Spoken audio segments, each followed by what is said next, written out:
dizer que Jesus está indo em direção ao lago de Genezaré. O lago, irmãos, louvado seja o nome do Senhor, também chamado de mar, tinha esse nome todas as vezes que você vê na Bíblia, o mar da Galileia, o mar de Genezaré, ou o lago de Quenerite, quer dizer que a extensão do lugar era muito grande, mas não deixava de ser mar, mas era um lago, louvado seja o nome do Senhor. Recebia esse nome por causa do seu tamanho e da sua extensão. A Bíblia vai dizer que a multidão, ela está acompanhando o Senhor, ela quer ouvir a palavra do Senhor, e você sabe aquilo que está escrito lá no livro de João, louvado seja Deus, que no princípio era o verbo, e o verbo era Deus, o verbo é a palavra, ou seja, a multidão quer Jesus, louvado seja o nome do Senhor. A multidão está apertando ao Senhor por aquilo que Ele é,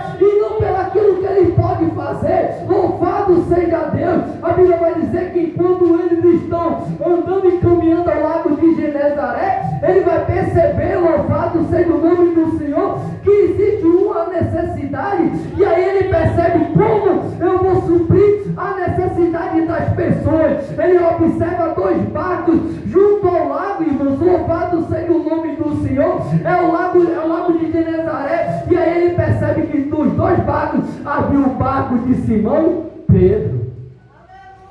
Glória a Deus.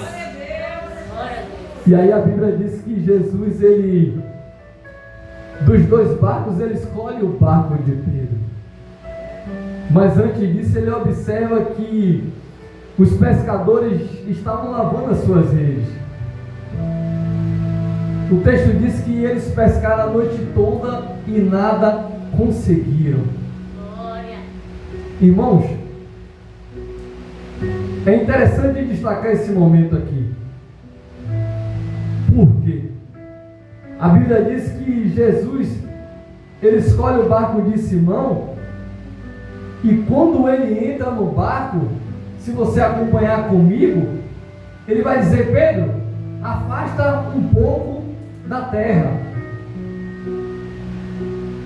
Mas se você observar, irmãos, Pedro, ele pescou a noite toda, sim ou não? Sim. Mas a multidão que está vindo com Jesus, ela tem uma necessidade, assim como Pedro e os discípulos também têm. Por quê? Como pescadores, como pessoas que exerciam a sua profissão, eles precisavam conseguir o alimento para levar o alimento para a sua casa. Então, Jesus, ele percebe que há duas necessidades aqui no ambiente. A primeira é a necessidade da multidão que estava apertando por conta da palavra.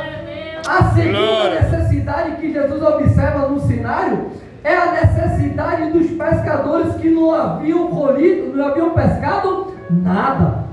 Mas se você observar, a Bíblia diz que quando Jesus pede para Pedro afastar um pouquinho, Jesus, ele não vai atender a necessidade de Pedro, mas Jesus vai atender a necessidade da multidão que primeiro precisa ouvir a palavra do Senhor. O que Jesus me ensinou dentro disso é que Jesus, ele conhece a minha e a sua necessidade, mas ainda assim, mesmo conhecendo a minha e a sua necessidade, a prioridade do Senhor é a palavra do Senhor, é a necessidade espiritual, porque a Bíblia diz que os pescadores não conseguiram nada. Jesus sabe que eles estão precisando do alimento, louvado seja o nome do Senhor, mas quando ele pede para Pedro afastar o barco pela primeira vez, ele não diz: Pedro, lança as redes, louvado seja o nome do Senhor, mas ele senta para ensinar a multidão, irmão.